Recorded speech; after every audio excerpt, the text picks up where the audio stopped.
બાળ મિત્રો, રોજ નવી નવી વાર્તાઓ સાંભળવા માટે આ ચેનલને સબસ્ક્રાઇબ કરો. ફૂલણસી કાગડો. ચાલો બાળકો, આજે આપણે કાગડો અને શિયાળની એક સરસ મજાની વાર્તા જોઈએ. એ વાર્તાનું શીર્ષક છે ફૂલણજી કાગડો.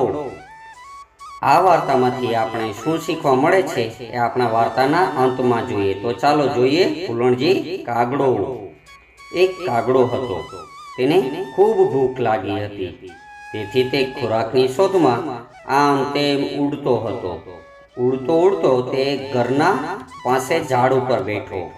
કાગડાએ જોયું તો ઘરના રસોડામાં થાળીમાં પૂરી હતી. કાગડાની નજર પૂરી પર પડી. એ બારીમાંથી ઘરના રસોડામાં જઈ પૂરી ચાંચમાં લઈ ત્યાંથી ઉડી ગયો અને જંગલમાં જઈ એક ઝાડ ઉપર બેઠો. કાગડો પૂરી ખાવાની તૈયારીમાં જ હતો કે ત્યાં એક શિયાળ આવી પહોંચ્યું.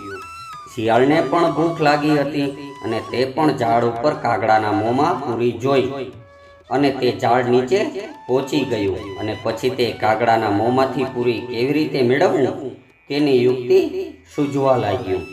ત્યારે તરત જ શિયાળને એક યુક્તિ મળી ગઈ અને પછી શિયાળે તો કાગડાભાઈના વખાણ કરવા માંડ્યા અને કહ્યું, કાગડાભાઈ, તમારો અવાજ તો ખૂબ જ મધુર છે. ઘણા વખતથી મેં કોઈ ગીત સાંભળ્યું નથી. મને તમારા મધુર અવાજથી ગીત સંભળાવવું છે. તમારા અવાજનો તો જાદુ જ કંઈ અલગ છે. શું તમે મને તમારા કંઠથી ગીત ગાઈ સંભળાવશો?